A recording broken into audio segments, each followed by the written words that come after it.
Hello everyone, good morning. তো আজকে হচ্ছে সানডে। আমি উঠেছি মোটামুটি 10টার সময় উঠে আমি চা খেলাম। চা খাওয়ার পর কালকে আসলে চুলটা মানে বড় হয়ে গেছে, শ্যাম্পু করেছিলাম, তো চুলটা যেহেতু শোকায়নি কালকে রাতে, তো মোস্টলি আমি শনিবার দিনে মাথায় তেল দিই, কিন্তু যেহেতু কালকে শোকায়নি তাই আমি তেল দেওয়া হয়নি। তো এখন আমি মাথায় তেল দেবো, একটুখানি ত্বকের যত্ন নেবো। তো ব্রেকফাস্টে আর বেশি কিছু খাবো না। আর হচ্ছে পরে একটা দিনই পাই, একটু পুজো করব। আর এই রোদটা নেওয়া ভীষণ জরুরি, কারণ হচ্ছে একটা দিনই হচ্ছে যেদিন একটুখানি গায়ে রোদ লাগানো যায়। আর আমার তো ভিটামিন ডি এর ভীষণ অভাব, তো একটুখানি রোদে দাঁড়াবো এখন, তারপরে যাব, যা বাকি কাজ আছে চুলে তেল তেল দেওয়ার এসব করবো। এখন একটু আরামসে এই রোদটা উপভোগ করবো। তো আমি এখন বসে পড়েছি মাথায় তেল দেওয়ার জন্য। 2 ঘন্টা মতন রাখবো, কিছু করার নেই, কালকে রাতে দিলে আরও বেশি ভালো হতো। তো 2 ঘন্টা মতন রাখবো।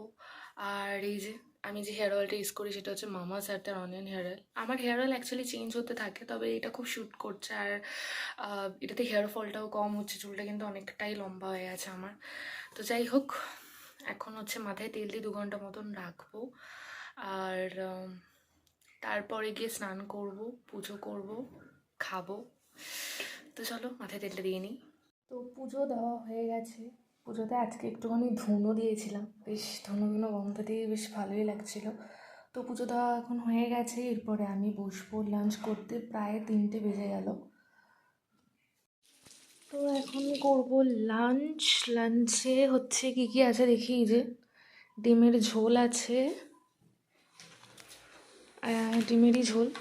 তো প্রেশার কুকারে ভাত আছে, তো আমি এখন ভাতটা নিয়ে নেব।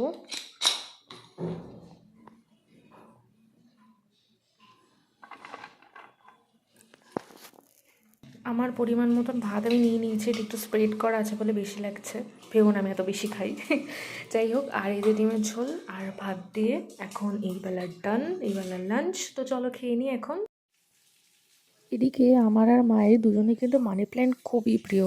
তো আমাদের বাড়িতে অলরেডি মানি প্ল্যান্ট আছে, তো যেখানেই যার বাড়িতে মানি প্ল্যান্ট থাকে আমরা তুলে নিয়ে আসি। তো মা বাড়ি থেকে মানি প্ল্যান্ট দুটো নিয়ে এসছে। তো আমাদের বাড়িতে মানি প্ল্যান্ট অ্যাকচুয়ালি জলে হয়, তো সেটারই ব্যবস্থা করছিলাম।